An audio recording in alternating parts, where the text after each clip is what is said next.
Hello friends, I hope you are fine. In this video, we are going to read the chapter 17 of the book written by G.C. Leong. The title of the chapter is The Savannah or Sudan Climate. So let us start. Distribution. The savanna or Sudan climate is a transitional type of climate found between the equatorial forests and the trade wind hot deserts. It is confined within the tropics and is best developed in the Sudan, where the dry and wet seasons are most distinct. Hence its name, the Sudan climate. The belt includes West African Sudan and then curves southwards into East Africa and Southern Africa north of the Tropic of Capricorn as shown in the figure 128. In South America, there are two distinct regions of savanna, north and south of the equator, namely the Llanos of the Orinoco Basin and the Campos of the Brazilian highlands. The Australian savanna is located south of the monsoon strip running from west to east north of the Tropic of Capricorn. Climate of the Sudan type. First of all, rainfall. The Sudan type of climate is characterized by an alternate hot rainy season and cool dry season as illustrated in the figure. In the northern hemisphere, the hot rainy season normally begins in May and lasts until September, as in Kano, Nigeria. The rest of the year is cool and dry. The annual rainfall for Kano, which is located at a height of 1539 feet above sea level, is 34 inches and is almost entirely concentrated in the summer. But the amount varies from 48 inches at Bathurst in Gambia on the coast to only 5 inches at Khartoum in Sudan in the interior. Both the length of the rainy season and the annual total rainfall decreases appreciably from the equatorial region polewards towards the desert fringes. On the whole, the annual precipitation is less than that of the tropical monsoon climate, and the length of the wet and dry seasons differs with the locality. In the southern hemisphere, the rainy season is from October to March, that is the southern summer, as shown in the figure of Salisbury in Rhodesia. Its annual precipitation of 32 inches also varies much from year to year. Now, temperature. The monthly temperature hovers between 70 °F and 90 °F for lowland stations. An annual temperature range of 20 °F is typical, but the range increases as one moves further away from the equator. It is, however, interesting to note that the highest temperature do not coincide with the period of the highest sun. Example, June in the northern hemisphere, but occur just before the onset of the rainy season, that is April in Kano and October in Salisbury. There is also a distinct drop in temperature in the rainy period due to the overcast sky and the cooler atmosphere. Days are hot, and during the hot season, noon temperatures of over 100 °F are quite frequent. When night falls, the clear sky, which promotes intense heating during the day, also causes rapid radiation in the night. Temperatures drop to well below 50 °F, and night frosts are not uncommon at this time of the year. This extreme diurnal range of temperature is another characteristic feature of the Sudan type of climate. Now, winds. The prevailing winds of the region are the trade winds, which bring rain to the coastal districts. They are strongest in the summer but are relatively dry by the time they reach the continental interiors or the western coasts of the continents, so that grass and scattered short trees predominate. In West Africa, the northeast trades in fact blow offshore from the Sahara Desert and reach the Guinea coast as dry, dust-laden wind called locally the harmattan, meaning the doctor. It is so dry that its relative humidity seldom exceeds 30%.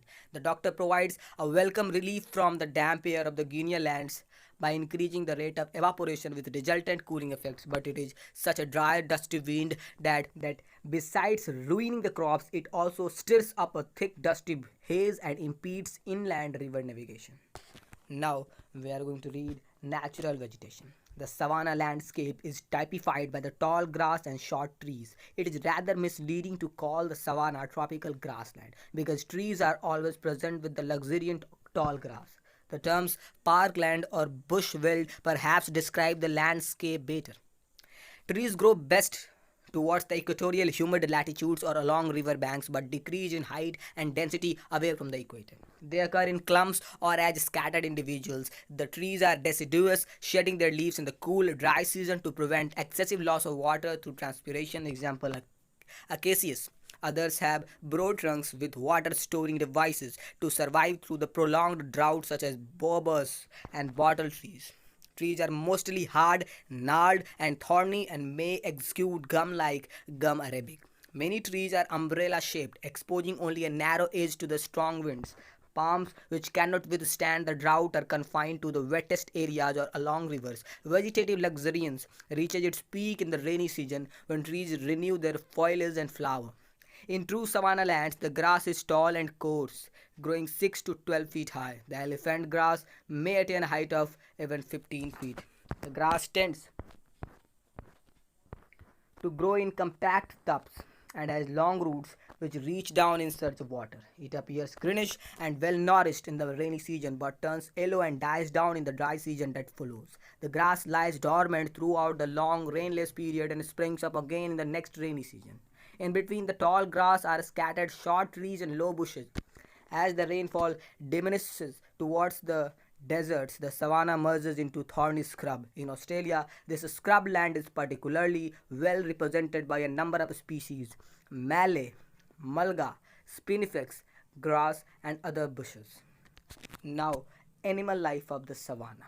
The savanna, particularly in Africa, is the home of wild animals. It is known as the big game country, and thousands of animals are trapped or killed each year by people from all over the world. Some of the animals are tracked down for their skins, horns, tusks, bones, or hair. Others are captured alive and sent out of Africa as zoo animals, laboratory specimens, or pets. There is such a wealth of animal life in Africa that many of the animal films that we see at the cinema are actually taken in the savanna. There are in fact two main groups of animals in the savanna: the grass-eating herbivorous animals and the flesh-eating carnivorous animals. The herbivorous animals are often very alert and move swiftly from place to place in search of green pastures. They are endowed with great speed to run away from the savage flesh-eaters that are always after them. The leaf and grass-eating animals include the zebra, antelope, giraffe, deer, gazelle, elephant, and okapi. Many are well camouflaged species, and their presence amongst the tall greenish brown grass cannot be easily detected. The giraffe, with such a long neck, can locate its enemies a great distance away, while the elephant is so huge and strong that few animals will venture to come near it. It is well equipped with tusk and trunk for defense. The carnivorous animals like the lion, tiger, leopard, hyena, panther, jaguar, jackal, lynx, and puma have powerful jaws and teeth for attacking other animals. Their natural colorings of light yellowish brown, often with stripes like the tiger or spots like the leopard, match perfectly with the tawny background of the savanna.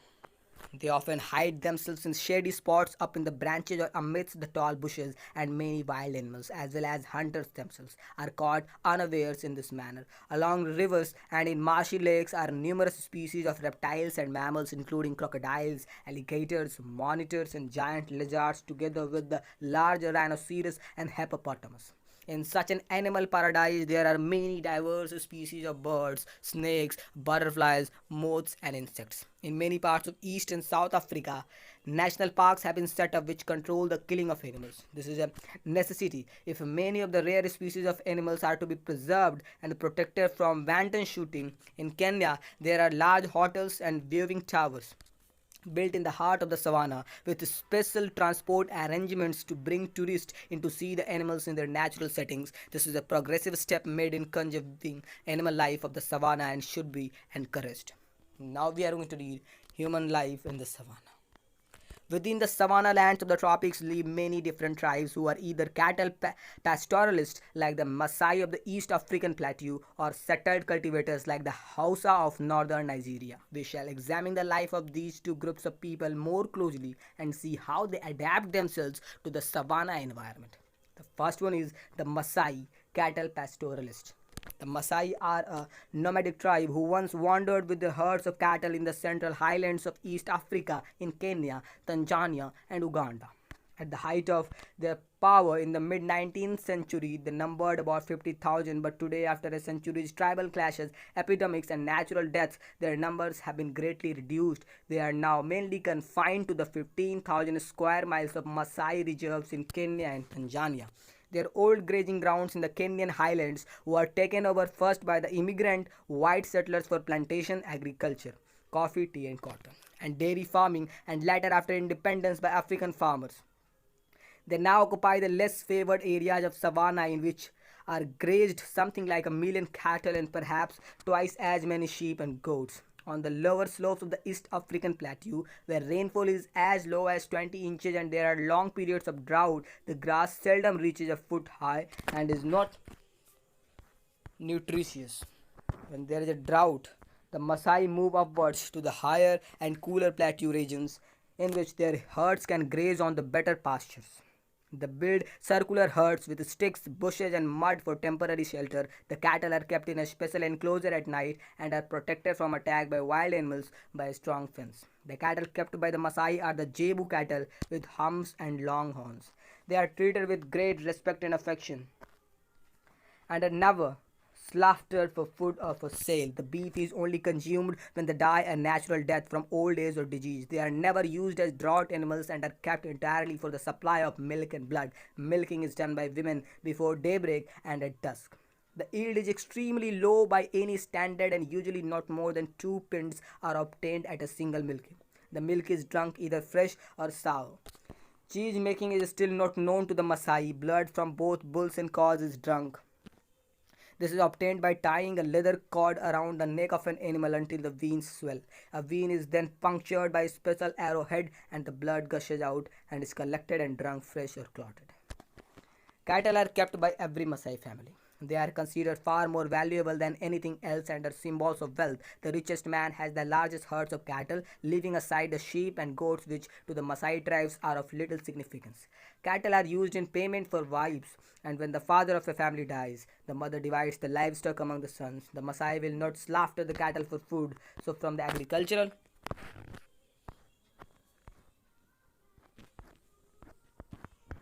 tribes such as the Kikuyu of Kenya, they obtain a small amount of millet, bananas, groundnuts, and vegetables. Because the number of cattle is more important to the Maasai than their quality, the Maasai will not willingly sell their cattle. So the large area of land which they occupy in East Africa is not used profitably. Great efforts are being made to get the Maasai to care for their animals properly and raise them for sale, keeping only as many animals as the pasture can support. Many Maasai are responding to modern techniques, but the majority stubbornly continue in their old ways. Amongst most of the other African tribes, pastoralism exists side by side with agriculture. Second one is the Hausa, settled cultivators. The Hausa are a tribe of settled cultivators who inhabit the savanna lands of the Bauchi plateau of northern Nigeria. They number almost 6 million and have been organized in settled agricultural communities for hundreds of years. They are more advanced in their civilization and ways of life than many of the other African Negroes. The Hausa live in towns or villages. The ancient Hausa city of Kano, with a population of 135,000 has long been a focus of roots and trade. They do not practice shifting cultivation as many tribes do. Instead, they clear a piece of land and use it for several years, growing a wide range of crops like maize, millet, guinea corn, groundnuts, bananas, and beans. Some Hausa also cultivate non-food crops, example cotton and tobacco. When the fertility of the plot declines, they plant a new field and allow the old one to lie fallow. This enables natural forces to act on it until fertility is restored. New crops are then sown in the old plot again and the harvests are good. In this manner, the Hausa rotate their crops between different fields at different parts of the year, which is a technique employed in advanced agricultural societies. Besides cultivation, the Hausa also make use of domesticated animals. Herds of cattle and goats are kept for both milk and meat, but they are only subsidiary to crop cultivation. Though they do not contribute much to the income of the Hausa because of their small numbers, their manure is used to fertilize the fields. Poultry are raised by the villagers and both eggs and chicken are consumed. The farming year is very closely related to the season of rainfall. In Nigeria, the rainy season begins in May and lasts till September. The annual precipitation is about 40 inches, falling entirely in summer. The Hausa sow the seeds in late April when sufficient rain has fallen. The seedlings sprout with a happy rain and grow rapidly throughout the rainy season. Weeding with traditional hoes is done at regular intervals till the crops are ripened and harvested in September, the beginning of the cool dry season. The tall brown bushes are burned down by the farmers in preparation for new fields for the following year. Sometimes fires may be caused by the dry, dusty harmattan. Now, problems, prospects, and development of the savanna. There is little doubt that in years to come, world population pressure and the need for greater food production will necessitate greater economic development of the savanna. The deserts or the freezing tundra from climatic barriers too formidable for large-scale human intervention to take place. But the savanna lands with an annual rainfall of over 30 inches and without any severe cold should be able to support a wide range of tropical crops. Pioneer settlements in Central Africa, Northern Australia, and Eastern Brazil have shown that the savannas have immense agricultural potential for plantation agriculture of cotton, cane sugar, coffee, oil palm, groundnuts, and even tropical fruits. Tropical Queensland, despite its scarcity of labor force, has been very successful in its attempts to develop its huge empty land. The newly independent states of Kenya, Uganda, Tanzania, and Malawi have already taken to large-scale production of cotton and sisal hemp. Both crops thrive well in savanna conditions. In West Africa, the commercial cultivation of groundnuts, oil palm, and cocoa have been gradually extended into the savanna lands. New drought resistant varieties will have to be introduced into these newly emergent countries to increase their foreign earnings in such tropical raw materials. In the cooler highlands, temperate crops have been successfully raised. But farming in the savanna land is not without natural hazards. Droughts may be long and trying, as rainfall is often unreliable. Unless countermeasures can be taken in the form of adequate provision for irrigation, improved crop varieties, and scientific farming techniques suitable for the tropical grasslands, crop failures can be disastrous for the people who have very little to fall back on. The Sudan climate, with distinct wet and dry periods, is also responsible for the rapid deterioration of soil fertility. During the rainy season, torrential downpours of heavy rain cause leaching, in which most of the plant nutrients such as nitrates, phosphates, and potash are dissolved and washed away. During the dry season, intense heating and evaporation dry up most of the water. Many savanna areas therefore have poor lateritic soils which are incapable of supporting good crops. Unless the soil is properly conserved through regular manuring, weeding, and careful maintenance, crop yields are bound to decline. The savanna is said to be the natural cattle country, and many of the native people are in fact herdsmen and pastoralists. Cattle are kept in large numbers and fed on the tall grass or the bushes. They provide the people with milk, blood, and meat. Unfortunately, the native Jebu cattle are bony and yield little meat or milk. They often fall victim to tropical diseases, example the nagana or sleeping sickness carried by the tsetse fly in Africa. The export of either beef or milk from the tropical grasslands is so far not important. It seems necessary to introduce temperate cattle such as the English Shorthorn, Frisian, or Guernsey to cross with the tropical Jebu. If cattle rearing is to be successful in the savanna, in fact a start has already been made in tropical Queensland, which has become Australia's largest cattle producing state. Both meat and milk are exported in other regions such as the Campos and Illinois of South America. Though cattle ranching has been carried out for centuries, little progress has been made so far. The quality of the grass needs to be improved and a better network of communications is essential. Above all, cattle breeding and disease control must be carried out on scientific basis. In the African savanna, the attitude of such native herdsmen as the Maasai who treat cattle as prestige animals not for slaughtering will pose many difficulties towards the commercialization for the cattle industry. But as an agricultural region, the savanna holds great promise for the future. With this, our chapter ends, and in the next video, we will read the next chapter. Till then, listen to the audiobooks and study. Jai.